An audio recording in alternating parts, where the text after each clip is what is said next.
What's up, everybody? Thank you for tuning in to another episode of the CPA Zone, the podcast where we discuss tax strategies and accounting tips for entrepreneurs and real estate investors. My name is Ryan Pulis, and our company, the Pulis Group, offers tax planning and advisory services for entrepreneurs like you. Whether it's bookkeeping, tax planning, or CFO services that you're looking for, we've got you covered. Hi everyone, Ryan Pulis here with another episode of the CPA Zone. Today we're going to talk about depreciation. And what is depreciation? So depreciation is a deduction that allows you to recover the cost of business or investment property over a number of years. So a normal person's definition would be something like a reduction in the value of an asset with the passage of time due to wear and tear. The IRS defines it in section 167A. That says there shall be allowed as a depreciation deduction a reasonable allowance for the exhaustion, wear, and tear, including a reasonable allowance for obsolescence, 1, of property used in a trade or business, or 2, of property held for investment. So that's a longer, more complicated way of saying the same thing, which I call a regular person definition, which defines depreciation as a reduction in the value of an asset with the passage of time due to wear and tear. You'll often hear depreciation referred to as a phantom expense or non-cash expense. This is, in the real estate world, this is generally what allows you to have a positive cash flow with a tax loss. That's depreciation, because it's simply a tax deduction with no cash outlay. Now, one thing to note is depreciation is not optional. So depreciation reduces your basis in the asset every year by the amount of depreciation allowed or allowable. This is whether you take the deduction or not. So in other words, you can't skip the deduction to avoid depreciation recapture later. So if you remember, depreciation recapture happens when you sell a depreciable asset for some type of gain. So the gain would be your selling price minus the adjusted basis. Part of that gain is recapturing prior year's depreciation. So for example, let's say you bought a $10,000 asset that's being depreciated and you've so far taken $3,000 in depreciation. That leaves an adjusted basis of $7,000. Now you sell that asset for $11,000. So you have an overall gain of $4,000. Selling price of $11,000 minus your $7,000 adjusted basis. $3,000 of that $4,000 gain is related to the prior depreciation. So that's called depreciation recapture and is generally taxed at your ordinary income tax rates, with the exception of real property, which is taxed at your ordinary income tax rates up to a maximum rate of 25%. So you get some benefit there if you're in higher tax brackets. So just know depreciation, not optional. You can't avoid recapture by not taking it. If you don't take depreciation, the IRS actually considers this the adoption of an incorrect accounting method, but there's a way to fix that. If you, let's say you have skipped depreciation deductions in the past, whether intentionally or unintentionally, you can file a Form 3115 change in accounting method to correct this, and it allows you to catch up for that missed depreciation in the past. So some common types of depreciable property are buildings. So in the real estate world, you have residential buildings are depreciated over 27 and a half years on a straight line basis. Non-residential properties depreciated over 39 years. Land improvements, this is 15-year property, and these are things like fences, landscaping. They're improvements to the land but aren't really connected to the building itself. And then personal property, this is more 5 and 7-year property, things like furniture, appliance, equipment. We also have land. Now, land is not depreciable. The IRS assumes land's going to maintain its value. It doesn't wear out. It's permanently there. So when you buy a piece of real estate, for example, one of the first things you do is allocate the cost between the land and building, because the land is not depreciable while the building is. And typically, you do this by looking to the sales agreement, if there's a cost allocation there, or you can have an appraisal done. If you don't have the information in a sales agreement or you don't have an appraisal, you can use property tax assessments. And you'd allocate the land value based on the percent of the total assessed value that is related to land. So, for example, you purchase a rental property for $150,000. you look at the property tax records, and the property tax records show an assessed value of $100,000. Typically, they're lower than the actual purchase price of the building or the property. So the assessed value shows a total assessed value of $100,000, $25,000 is land, and the remaining $75,000 is for the building itself. So of the total assessed value, land is equal to 25%, 25,000 divided by 100,000. So that's what we use to allocate our purchase price. So our purchase price of 150,000, multiply that by 25% to get a land value of 37,500.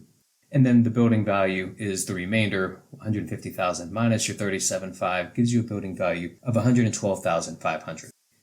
Now, how do we calculate the actual depreciation? This generally it's going to depend on the type of asset, but there are three main steps. First, determine your basis in the asset. So this is your purchase price plus closing costs plus any capital improvements. Next, you determine the depreciable basis. So how much of that basis is allowed to be depreciated? So an example again with a residential real estate building, say we purchased a building for $400,000. There were $10,000 in closing costs, and we made $90,000 of improvements to the property before we put it into service. So we're going to assume in this case land is equal to 20% of the purchase price. So our purchase price is the $400,000.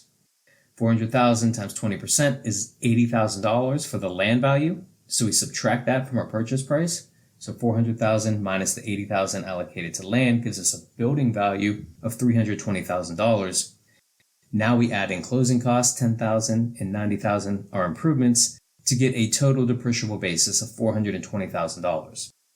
So the third step, calculate depreciation based on the IRS class life or asset life. And you can find these in IRS publication 946.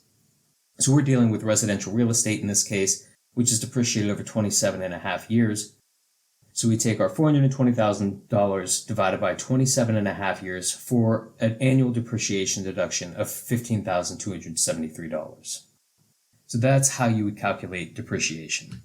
Generally, the first and last year for a building, for example, they're going to be a bit different depending on what month the building is placed in service. So they're not going to be exactly the depreciable basis divided by 27 and a half. There'll be a slightly different amount in the first year and the last year, but every year in between is going to equal that 15,273 in this example. So we have two special types of depreciation. The first one we're going to talk about is called bonus depreciation, which I'm sure most of you have heard of.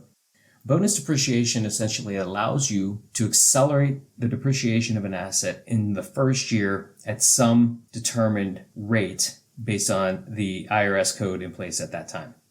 So bonus depreciation applies to property with an asset life of 20 years or less. This is things like personal property, which are generally 5 and 7 year property, like carpeting, equipment, appliances, furniture, and land improvements, which are 15-year property. So you have like fences, swimming pools, and landscaping. So bonus depreciation from 2017 with the passage of the Tax Cuts and Jobs Act through 2022 was allowed at 100%. So if you bought a $10,000 piece of equipment using bonus depreciation, you could write off the entire $10,000 in year one. Now in 2023, we're starting to phase out. So it's no longer 100% bonus, we're down to 80%. So if you bought that same $10,000 asset this year in 2023, you can use bonus depreciation to write off 80% or $8,000. Then the balance is depreciated over its normal useful life, assuming 5 years or 7 years, depending on the asset. Next year, 2024, bonus drops down to 60%, and then each year it drops another 20, 40, 20, going down to zero in 2027, where it will remain unless Congress acts and changes that. The next special type of depreciation is what's called Section 179 depreciation. This allows immediate expensing of up to $1.16 million of qualified property placed in service during the year. That $1,160,000 is the 2023 number. This gets adjusted annually based on inflation. There's what's called an active business rule for Section 179 depreciation. That means the business taking the write-off has to be an active business as opposed to simply an investment. So if you own a single rental property, that may or may not rise to an active business. So if it does not, then you're not going to be able to use Section 179. Maybe you have a commercial property that you're more actively involved in. It rises to the level of an active business. Section 179 is allowed. And that's generally going to be the case with your operating businesses. No problem there. Now, unlike bonus depreciation, Section 179 cannot create a tax loss. It can get your taxable income down to zero, but cannot generate a loss. So that's how often you're going to see bonus depreciation used in the real estate world, because you're accelerating depreciation and using it to generate a larger loss on your rental properties, for example. Well, Section 179 doesn't allow a loss. Any unused Section 179 deduction can be carried forward to future tax years, but it can't create a loss. Also, Section 179 does not apply to buildings or land improvements.